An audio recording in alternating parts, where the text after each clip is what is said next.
Welcome back to another episode of Mental. John, thanks for joining me today. The purpose for this show and what I like to do on here is originally it was about mental fortitude, people's journeys, and just kind of looking for ways to help people identify with other individuals. Because sometimes we think we're really alone in some of the things we go through, or that our journey is so unique. Yeah. And in probably a lot of ways it is, but there's some commonalities and similarities. So not in any kind of gotcha moments, but just wanted to kind of hear about your journey because I know that you were in broadcasting and I started off in radio many, many years ago. And so I thought it'd be cool to just kind of hear what's brought you to this point in life. We don't have to start in 1976 or anything. We guess. Good. I wasn't around just yet in 1976, but I'm excited to have this conversation because I appreciate what you're doing. What I've drawn upon on my journey, entrepreneurial journey and life journey, is listening to other stories that has helped me along in my journey. So, so where I'm at today, I'm a very grateful husband to a wife who, it's amazing we're still together, and it's by God's grace and her grace that we are, and we're in a place of thriving, and that was not always the case. So I'm grateful for that and the people who've helped us along our journey in sharing their stories, and just learning different aspects of myself as a individual, to be self-reflective, realize how inherently selfish I am instinctively. We all We all are, for sure. So I've grown in awareness in that, and so that's helped me be a better husband. And then father to a 6-year-old boy, Maverick. Nice. So those are the most important things. My faith is the most important thing as well.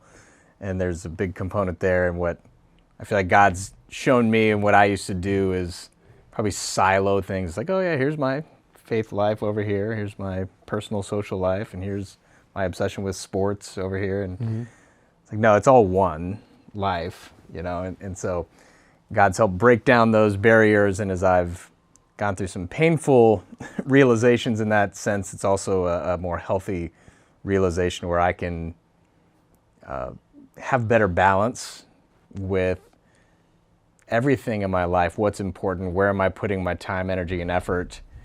And so before we move on past the balance thing, that's an interesting thing because we, as humans, I often hear work-life balance, work-life-family balance. When you're talking about siloing, though, that resonated with me a lot too because do you have a daily routine? Because what I found is now that I live consistently each day, I no longer struggle to find that balance per se because everything has its place. And like you said, it's all in one spot. So was that part of your There is absolutely a daily routine element. I know with the 6-year-old it's probably not always able to be consistent, right? Right, but even then I realized, even when he was 2, for me, I need to work out in the mornings. It's just, that's what works for me. It's what wakes me up. I'm not a morning person, but it gets me going. And there was a time, because I was an entrepreneur starting my business, that's its own challenge, and I can share some of that story. But what I realized is, for our family, what was working schedule-wise, with my wife having a full-time job and then me helping a lot more with the 2 and 3-year-old, is I needed to get up at 5 or 5:30 and work out before he wakes up.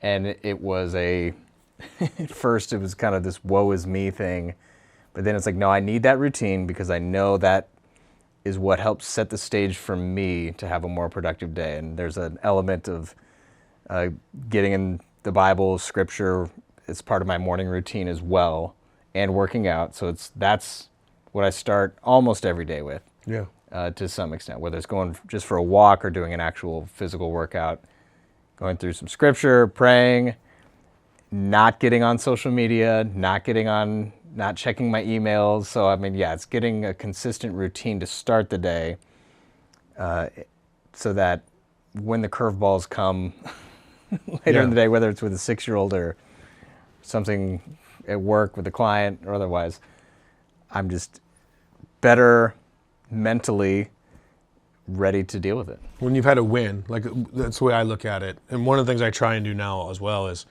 I catch myself speaking more consciously and like trying to not address things wholly as a group rather than saying for me, right? So for me, that was my thing too, is finding that balance, because from 5:30 in the morning until 7:30 in the morning is me.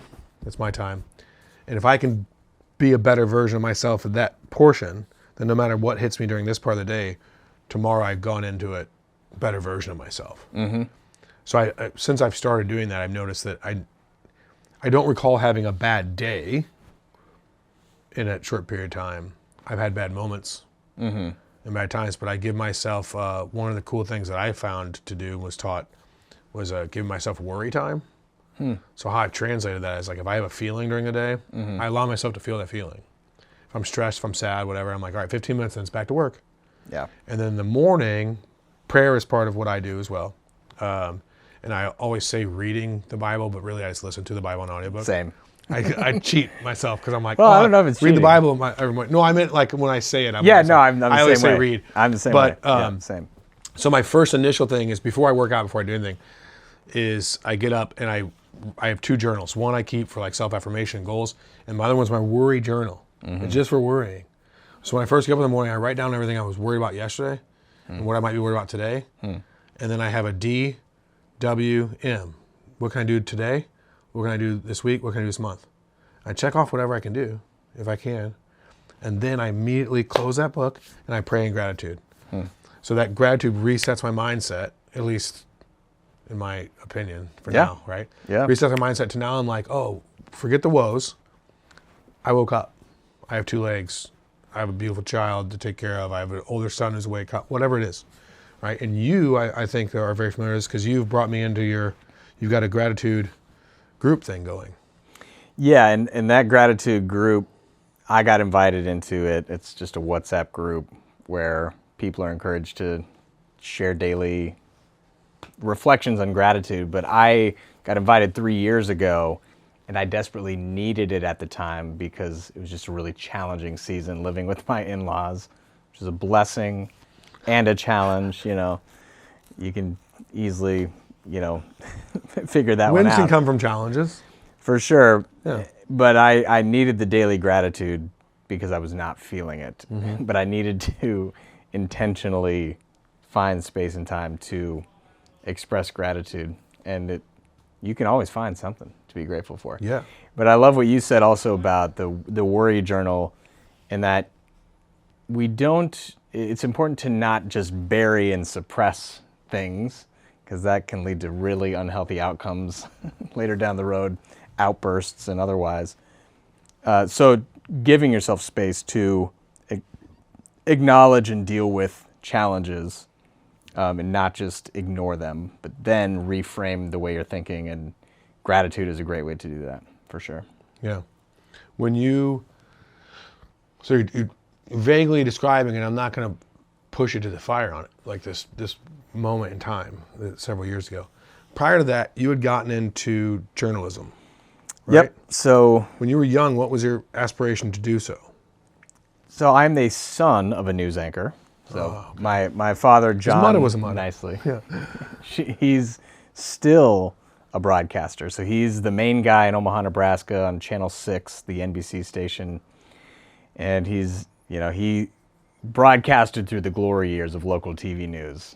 The 70s, 80s, and 90s when The Ron Burgundy stuff. The Ron Burgundy stuff. That's how and when you got your information. Did the Cardinals win? Well, maybe you listened to the game on the radio, but if you missed that, then you needed to tune in tonight to see. So he actually covered the 82 World Series working in St. Louis. So I grew up around that atmosphere, going to the TV station, seeing it. But what I would say is, if anything, I still went into broadcasting in spite of that. I have 4 siblings and they didn't go into broadcasting. Yeah. Because I fully was aware of the real challenges that come with that lifestyle. My dad was an evening news anchor, still is.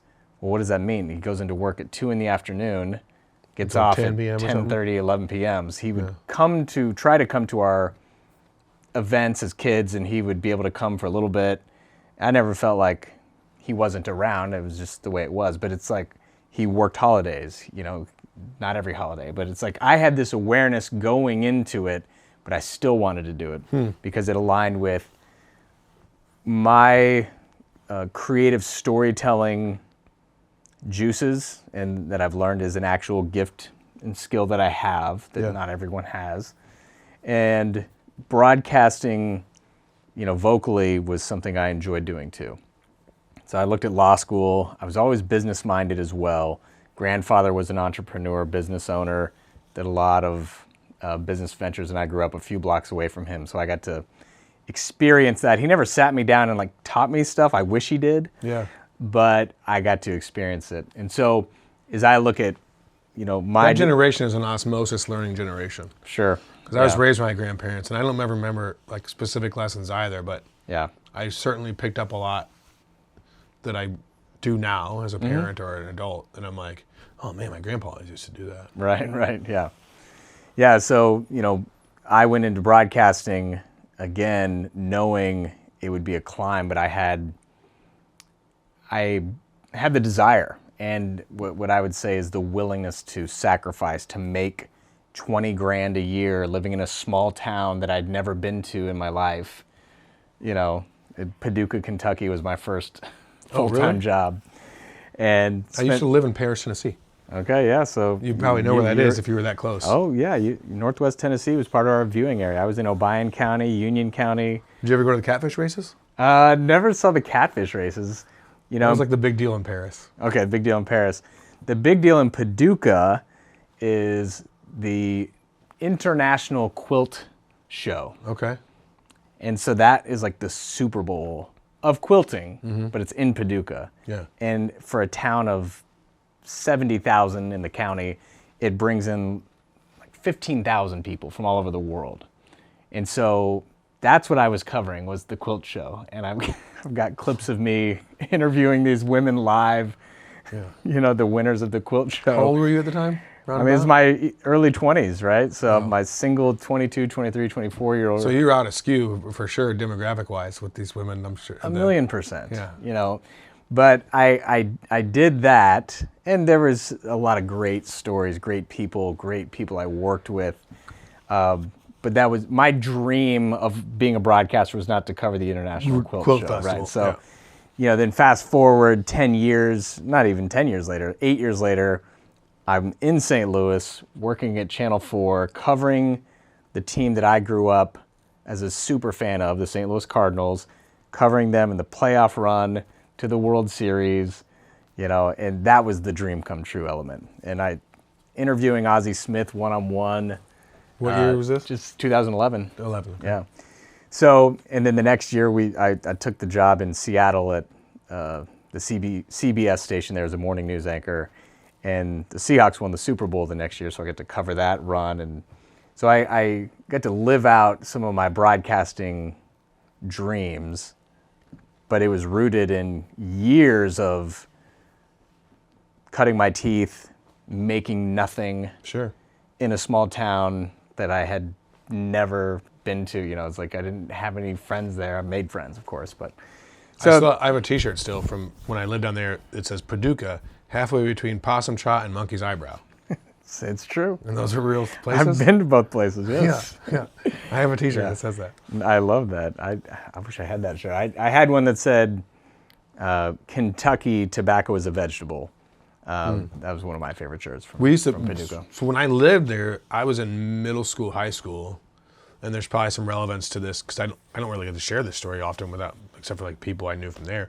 But me and all my buddies, we worked in the summers, and many of my friends worked in tobacco fields with the gaff. But almost everybody that I know that worked with gaffs in the summer has massive scars on their shins. Hitting yourself accidentally? Well, because it looks like a hook, like a big hook, and you go in and under the plant, and you like this, and you're supposed to pull the whole plant up with one foul swoop. I did that for 3 days, and I was like, this is not for me. And so I spent my summers baling hay. So me and my buddies, we got 10 cents a bale. And there was 3 or 4 of us that I somewhere between 7th grade and 8th grade, somewhere between 8th and 9th grade, and 6th and 7th grade. So all those years, you get 10 cents a bale. Straw was roughly 50 pounds a bale. Hay, if I remember correctly, is a little bit denser. It was like 60, 70. And then alfalfa was really like 80 pounds. But if it was wet, all that amplifies like 3 times. I'm sure. It was wild. But when you think about it, like I was making like $300 a week as a kid with 0 taxes or implications. There you go. So it wasn't bad money. Yeah. Like, you think 10 cents a bale, that sucks. But then you're like, you get a $300 paycheck at the end of the week. You're like, psh. Yeah. And you learn some hard work and the payoff from it. We were physically fit for sure. Yeah, no kidding. Out there in the sun. Wow. Yeah, and those are hot summers. Now, how'd you go if you were in Oklahoma, Paducah, St. Louis? So I guess this was just a job opportunity. Yeah, but so you're from Oklahoma? Omaha, Nebraska. Omaha, sorry. That's all right. Yeah, I was in St. Louis as a toddler when my dad was on Channel 2 doing sports. Then we moved to Omaha. His wife, my mom, family is in Omaha, and so they wanted to be closer to family. So Got it. So then I went to Baylor University in Waco, Texas. Okay. And I applied for jobs all over the country, jobs that I never got touched. I mean, probably applied for, and this is dating me, but this is sending out a VHS tape of your broadcasting highlights that I had recorded, in college at the TV station where I interned in Waco and all this stuff. Yeah. So sending out your demo reel. And I was applying for jobs in Oregon. Houma, Louisiana was one that I actually got a call back from. Houma's a small town in the middle of the bayou. And I ended up going to Paducah instead. So yeah, that was the journey to Paducah, Kentucky, with the eye on the prize of going to bigger markets. Mm-hmm. From there, I went to Charlotte, North Carolina, which was a great opportunity for a station that was a little more edgy and put younger broadcasters in a more prominent position. So I was a weekend news anchor there, and it was great. My co-anchor. So typically, you would have to work your way up the ladder. Is that what you're saying? Is like edgier or more progressive? Yeah, like as a 25-year-old male news anchor, you're not getting a lot of hierarchy within a system. Right, yeah. Right. But it was a great opportunity. Got that job as a weekend news anchor, and my co-anchor was Eva Pilgrim, who's now on Good Morning America.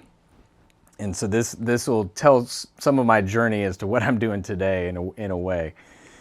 When the recession hit, 2008, like any city, anyone in the world, I guess, really went through some type of challenge, struggle. The station decided to cut me and Eva. We both had our next year of our contract was going to have a significant pay increase. Mm-hmm. And this is what's messed up about news anchor contracts, and it's pretty universal across the country, is the TV station has the option to cut you. I wouldn't be able to get out of the contract. If I had a better opportunity in a bigger market in Atlanta, I couldn't have just left. But they can cut me. So anyways, it's a real cry me a river thing, but we got cut. And so I feel like that might shift at some point, because the reason I got into this is not because it's fleeting. Technology tends to only grow exponentially in a forward motion. Radio is in a position that I like to use the analogy that I think we're in a time period, let's say total broadcasting wise, where when we first started seeing DVD players attached to VCR players, and then all of a sudden the VCR part went away. Mm-hmm. I think that's where radio's at right now. Sure. And I think that radio, being the DVD player, will soon become television dissipating to the streaming. This is where everything's going to be done. Yeah, no doubt. I mean, 10 years certainly, but I would say maybe less than that. But yeah, and I when I graduated college in 2003 and went into broadcasting, obviously the internet was fairly newish, but I even saw the writing on the wall. It's like chat rooms. This medium of broadcasting is going to change. Yeah. It's taken longer to change than I anticipated, but people who are I don't want to say anything disparaging, but it got really frustrating working in broadcast local TV news because of slashed budgets, because fewer people are watching, which leads to But you still have like traditional contractual things, the people that run television and radio, I'll say it, and you can agree, disagree, or be indifferent. In my opinion, I wouldn't call it an old boys club. That's not necessarily what it is. It's just it's an very archaic dated. model. It's very dated. It's an archaic model. And they're so reluctant to change. Even individuals who might only be 10 years our senior will be like, I don't know, man, this is the way we've always done it. Like, yeah, but do you go outside or like do anything? Right. I don't get it. Yeah, when I took the job in Seattle in 2012, I asked the general manager how much longer he thought this model would exist, local TV news. And at that time, 2012, he said 10 years. It's outlived that. At that time, he thought it would be major consolidation to where there'd be 1 or 2 TV stations in each market on the TV side. Because if you think about it, they're all putting out the same product. Some of it is really well done, and a lot of it is not. Yeah. And so it's multiple outlets putting out the same average at best product. Sometimes it's really well done. Oftentimes it's just crap. And why does that exist that way? Well, it's because of ABC, NBC, CBS, Fox, but all that's shifting. But it's a brick and mortar approach, right? It's a brick and mortar approach. Like when you have a Walmart Supercenter in Paducah, Kentucky, and you have a Walmart Supercenter in Paris, Tennessee, they're not really competing. So they're putting out the same crap, but they're not competing because they're 2 different spots, right? Yeah. And they're certainly not competing with the Super Walmart in St. Louis. 2 different markets. Now bring in online shopping. Now they're all competing. So all these places where I can go get crap from are not necessarily going to be as effective because I can be anywhere I want and get whatever I want. Exactly. So that's the way TV is. So when I say brick and mortar, that's what I mean. It's like the reason they've gotten away with it so long is because your competing markets weren't never really competing. Things weren't streaming. You couldn't watch, Channel 2 Fox News is a local St. Louis station. But now Fox has a national broadcast, and it has for years and years. But I'm just saying, like, why I watch my stuff, I stream it. Right. I only watch clips. I don't watch the whole news anymore because I don't care about most of it. Well, yeah. And it gets me all riled up over nothing. Well, there's that, and then there's a lot that's just completely irrelevant. That's this, again, I don't even I'd rather watch more water skiing squirrels than less identity politics. I don't care what side of the fence you're on, but whatever. Like, I've got a story about the water skiing squirrel. Please. It's going to blow your mind. Let me get to real quick. So recession hits. Yes. We lose our jobs. In Charlotte. And it was really the beginning of my foot out the door. Okay. And so of broadcasting in general? Broadcasting in general for that model. Okay. And it was there's a pride element, like, how am I expendable? Don't they need me? Okay, no, they don't. as much as I wanted to believe they did. So I started having intentional conversations about what's next. Then the offer came in Dallas. I was reporting freelance for CBS News.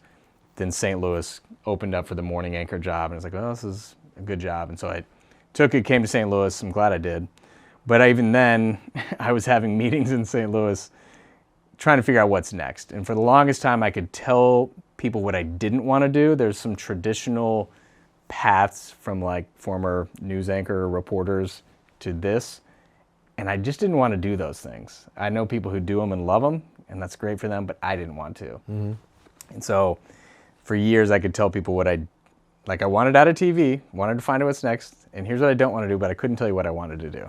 Okay. So, do you want me to tell the water skiing squirrel story, or finish on this thought thread? Let's throw in the squirrel, okay. and then finish on the thread. We got time. So when I was in Seattle, Anchorman 2 came out, the movie Anchorman 2, and we were really friendly with the other competition, the morning news teams on the other channels, and we thought it would be funny if we all went to see Anchorman 2 together for like a matinee show, because we were morning news anchors, and so our day ends at noon or 1 o'clock. And so we all went, and we were we had our suits on. A buddy of mine who was the anchor on the Fox station, I was at CBS, brought these fake mustaches, and we put on these Ron Burgundy mustaches. We're watching it, and taking photos, sending out tweets and stuff, and I get an email that said, one of my bosses, and it was like, hey, I'm seeing some tweets from people from another station. I know our people are smarter than that and wouldn't do that. Well, we had done it, and he knew we had done it. So it was this like real passive aggressive, like we're getting called out. Then I get a text or an email from my main old school boss, and it said, call me. And I'm like, oh boy. So I call, and I get chewed out for 5 minutes. I've never had a more brain dead anchor work for me in my 40-year career. And I'm like, because we went to see Anchorman 2, and he's like, Ron Burgundy makes a mockery of our industry. I'm like, it's a satire. Spoof. It's a satire. It's funny. And so there was like this whole like, just got laid into. It feels so weird as an adult to be like reprimanded. And I can't help myself. It's an uncomfortable thing. I talked back because it just didn't make sense to me. I'm like, well, no, Ron Burgundy's a fake character. And what was said to me is, I wouldn't dress up like Ron Burgundy, like I wouldn't dress up as Hitler. I'm like, Hitler was a real person who killed millions of people. You cannot make this comparison. All right, so this old school boss of mine, who I actually really enjoyed working for. He must still be in the news. People make that comparison a lot still to this day. So the next day, we have a calmer meeting, and it was all about branding and how our brand image, and I really appreciate the lesson. Actually, I do appreciate the lesson, but it was so extreme. The wrong way? Yeah. So here's what I found out years later. Yes. This old school boss of mine was an anchor in the 70s and in Orlando, Florida. And he actually, it was really impressive. He got to the point where he was the anchor and the head of the newsroom. The news director is the title. So you're like the head boss and the anchor. Okay. And so I read this story in a TV web. It's not it's a publication, I guess. Anyways, it gives industry insights and tells stories. This person's moving to this station, blah, blah, blah. But it's telling the story of this boss of mine when he was an anchor in the 70s. And it was the origin of the water skiing squirrel story, which Ron Burgundy and Anchorman made fun of. Yeah. But it was a real story. So they had a reporter in the station who had gone out to cover some story in Orlando, Florida area. Mm-hmm. And in the process of covering that story, like was driving down the road and sees this pond and a remote control boat and a water skiing squirrel behind it. So he stopped and did a whole story on it. And this is, again, the 70s, so it wasn't like there was cell phone communication. But so he gets back to the station with this story and tells my current boss in Seattle, but then the boss in Orlando, like, we've got this great story. And my boss loved it and thought it was amazing and immediately phones ABC News in New York and sends a rush delivery of the film, because it was film back then, to ABC News, and they got it on the nightly news that night, or that night or the next day. Yeah. And so the water skiing squirrel was his baby. Was that actual footage? Yes. Yes. So it wasn't like a dramatization? Right. I mean, at that time, that would have been really hard to do. So it was an actual water skiing squirrel, and he was so proud of that story that when Anchorman came out, I mean, I'm making some assumptions here, but it made a mockery of that story. Made a mockery of that story specifically. Very specifically. And that was one of his babies from the 70s. And so then I'm connecting the dots of why I'm getting cussed out for wearing a fake mustache and going to see a movie. I would think like that would be one of my proudest moments. It is a proud moment at the same time. I'd be like, man, look at that. Yeah. I did that. I helped put that story up. And now years later. Oh, the water skiing squirrel you're saying. Yeah. Right, I'm saying I would have it use effect. Yeah, right. Yeah, you use it as if they featured it, whether they're making fun of it or not, be like, yeah, I did that. Entertainment was different in the 70s. So you I got called the most brain dead anchor to ever. At least it didn't stick with you. Well, yeah, exactly. Please not still sore about it. What? So you're in Charlotte. You get cut. Yeah. What's your next move? Come to St. Louis And I went to Dallas. Dallas first, right? And lived with my little brother. And Are these all affiliate stations at the time? They're all CBS? No, I was at Fox in Charlotte, NBC in Paducah, Fox in Charlotte, CBS in Dallas. Then I happened to be at CBS in St. Louis and CBS in Seattle. And that's just kind of random. There's no connectivity there. Reason for that? Yeah. So reporting in Dallas, living with my little brother, and it was a very humbling season. It was the summer of 2009, middle of the recession, but then the St. Louis job officially opened up. I'd already interviewed for it, so came to St. Louis. Some stuff happened with even the St. Louis job that, again, just left me with a real bitter taste in my mouth about the business, the industry, and I was looking for a way out, but then I got the call to Seattle, doubled my pay and bigger market, and it was an exciting city. So I went there and had a good run for 7 years, but when I signed my last contract there, I made an internal decision. This is it. I'm not going to sign another TV contract. Whatever that next step would be in my career, I don't care. I don't want. Some people do. I've got a good friend who's on the Today Show all the time. Eva's on Good Morning America. Love it. I didn't want that personally. I wanted out. So I started having intentional conversations with anyone in my network who was a trusted friend source who was successful in something else. Okay. So everything from... No matter what it was. From mortgage brokers, commercial real estate guys, attorneys. And I was having lunch with a guy in my alumni group who worked for Microsoft. And I'd grown to really respect Microsoft in a lot of the coverage I did of the company. Amazon's headquartered in Seattle too, and it is a cutthroat, pay you a ton of money, but chew you up and spit you out company. Okay. Microsoft was not that. The culture was different. I mean, I'm sure in any big organization, different teams have different experiences, but just from what I was seeing and experiencing, some of the stories I got to cover just impressed me as an organization. So I'm having... Not as numbers driven. Yeah, I mean, every business is numbers driven, has to be, but at the baseline, not as... right? Yeah, exactly. So having lunch, and I'm telling this guy all the things I don't want to do, but I'm trying to find out where my value, my skills could benefit a company like Microsoft. Okay. In a non-traditional role, not just, go work on the communications team. Yeah. But like where else could I fit in? If I'm gonna start off and leave TV, if I need to reinvent myself. Yeah, what are some of your other skill sets? Yeah, what are other skill sets I could apply? So eventually, after telling him all the stuff I don't want to do, he just said, well, what do you love doing?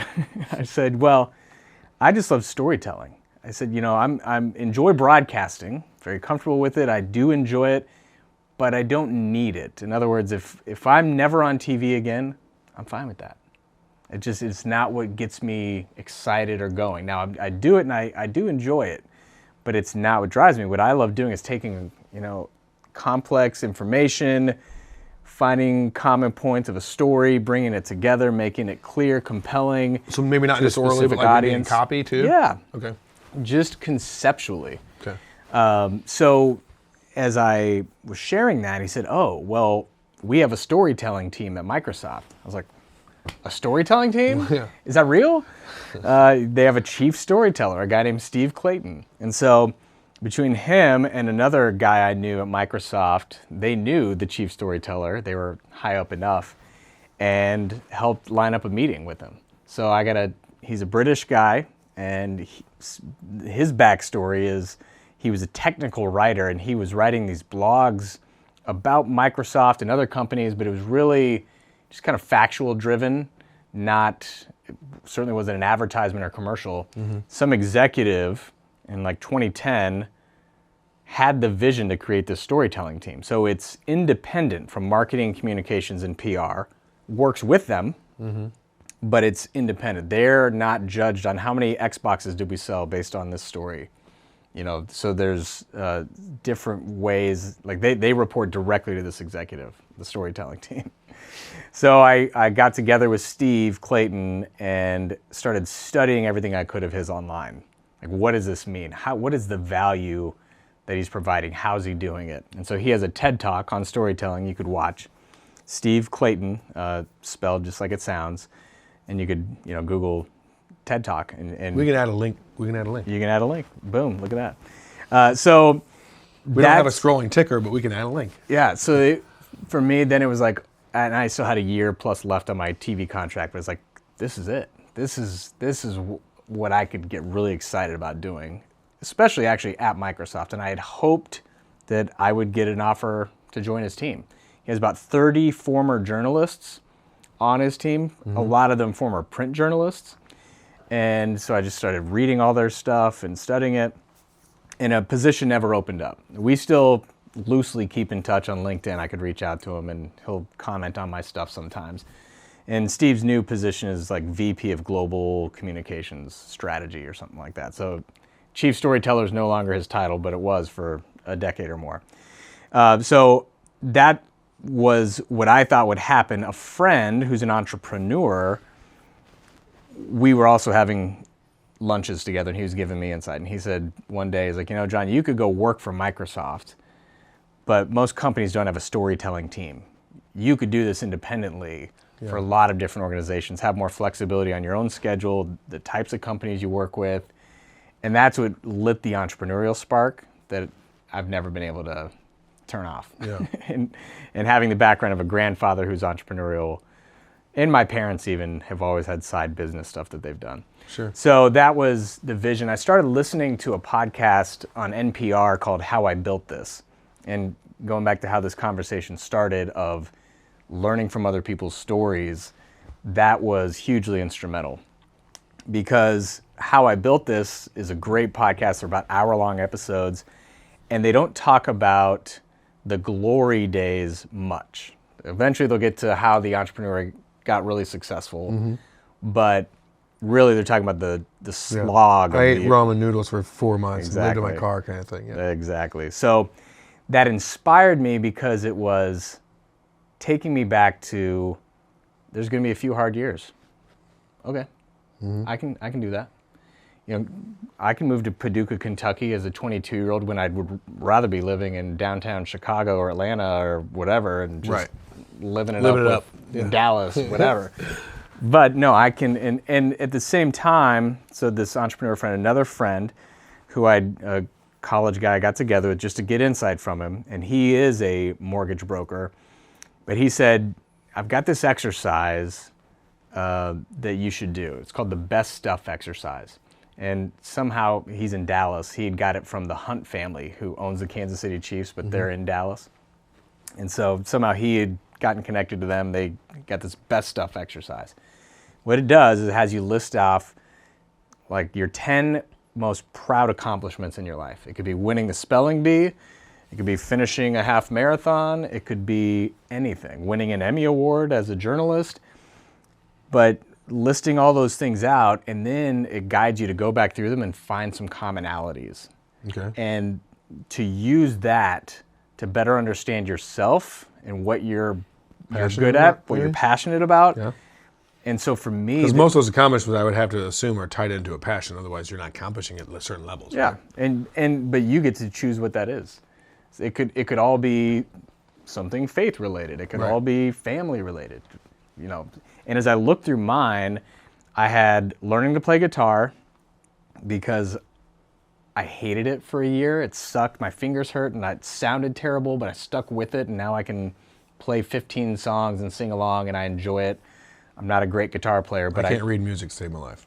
Yeah, I can read tabs. It was always disparaging for me. Yeah. That was one of them, sticking with the broadcasting career of, the grind for 3.5 years in Paducah to then get opportunities in a bigger market. That was one of them. Learning to do a backflip on the wakeboard. And so I fell 200 times painfully before I ever landed one. Sure. And so as I looked through the commonalities of all these things, it was, I am willing to do long-term sacrifice for long-term gain. Yeah. Keeping my eye on what that end goal is or what can be, even in the suck, even while it sucks. So I use that to help understand myself that, okay, I can stomach entrepreneurship. I can stomach knocking on 100 doors and being told no, learning from each iteration, but sticking with it. And so I'm now 5 years in, and things are not, I have not made it per se, but I have made it a long way. And I am making it, and I've got business traction now in my own clarity of how I best serve other businesses and work with them. And so I've had enough success to know that there's a there, right? And that I've still got a lot to learn. And I went in to business eyes wide open that I didn't know jack about business. Do you think you could be happy being on the journey forever?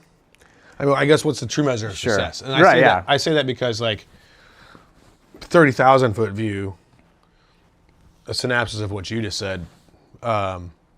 My grandfather always wanted to start a business, but never did because he always had their kids. So he had 6 kids and then raised me too. But where I got my love of talk shows, like when I was growing up, I never wanted to be per se. I should say I never wanted to be. I was more enamored with the fact that my grandfather let me stay up and watch Johnny Carson with him than I was wanting to be Jean-Claude Van Damme in Bloodsport, right? And so, and he would talk to everyone, whether it was a gas station attendant or the governor of Missouri, for 45 minutes about anything, and everyone would get the same tone, the same attention, the same whatever from my grandfather. And I used to be enamored with his ability to talk with everyone. And so growing up, I always wanted to be a host. And the primary drive behind that host is because what I enjoyed most about what he did was listening to people's stories. I always wanted to hear their stories. I grew up on it. And I always thought it'd be neat. Before he passed, I used to kind of kick around the idea, and this was before podcasting was really a thing probably, but I always thought it'd be neat to do a show with him called Rails Road. And we would just go ride trains throughout the United States into small towns, and we would talk to the townsfolk about like the rise and fall of the town with the railroad. That's like an aspiration of mine. And so that's kind of where I got started on this. But when you talk about the entrepreneurial stuff, this is my 3rd business I've started. Marketing company was pretty successful, pretty great. But one of the things I noticed about it is even when people would talk to me about, great job, or I'm proud of you, or how are you doing this, or what are you doing? And that took 6 years before I was even like breaking even in that job. But the thing I remember is in the back of my mind, until this journey with podcasting and the production we do here, I never really truly believed I was going to retire from that. I was happy-ish. It was neat to get accolades and help accomplish things with marketing and win awards or be voted top 5 agency by A-List magazine in 18 and 19 against like merits and stuff when I had a 920 square foot office with 3 employees. But in actuality, I knew in my back of my brain, somewhere in my heart, something that I wasn't going to retire from there. And so like my fear from doing what I do now was the need for affirmation from everyone but myself.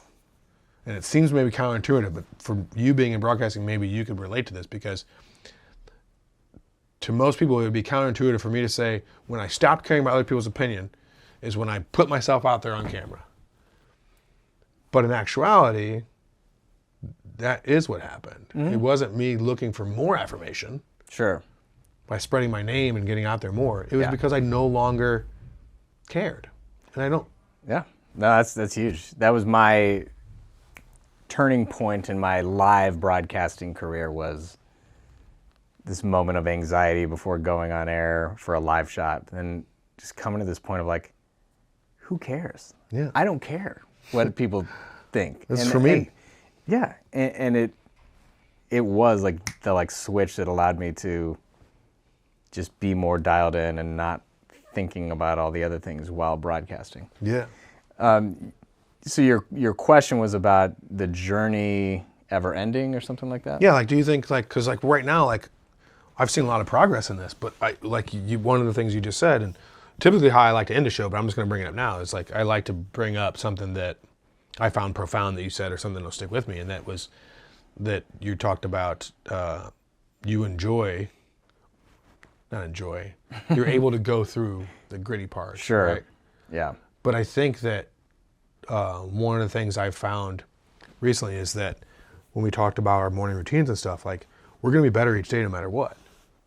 So like, what if there is no end game? Like, what if, like, how does John look at day 765 of 5% improvement every day?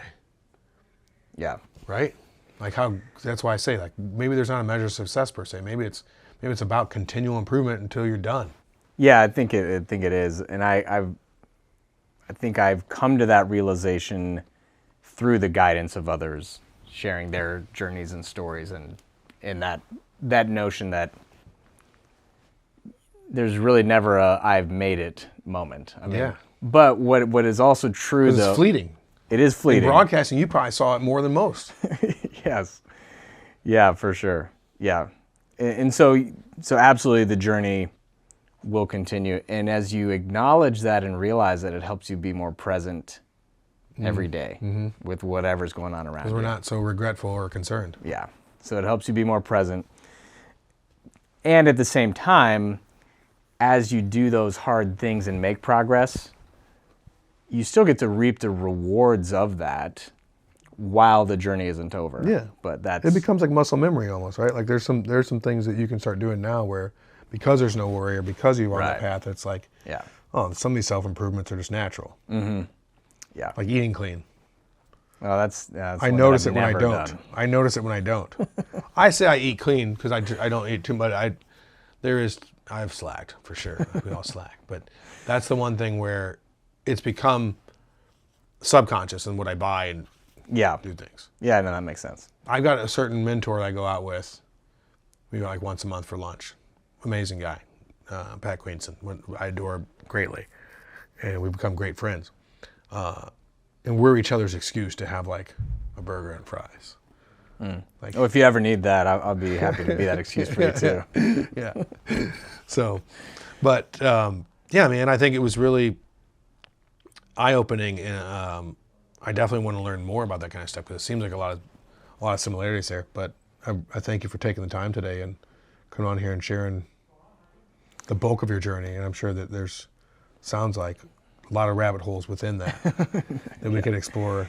No doubt. I mean, I'm just so grateful for the people like you who create platforms like this, that I devour the content, right? Because I need it. So whether it's how I built this podcast or like what you're doing and the intentionality of it behind, mental health as really the foundation of what got you started in this actual podcast, and seeing how it can all tie together, because that's been part of my journey. So I'm grateful for the people who have taken their time to, whether it's putting on a podcast like this or actually sitting down with me and sometimes speaking hard truths, but sometimes encouragement. Yeah.